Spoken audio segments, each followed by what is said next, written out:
বাটনটা সুন্দর করে ধরবা, ঠিক আছে? বাটনের সেফটি তারা বাগা না হয়,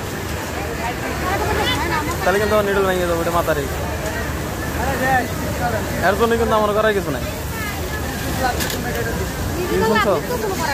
হ্যাঁ, বুঝি নেই।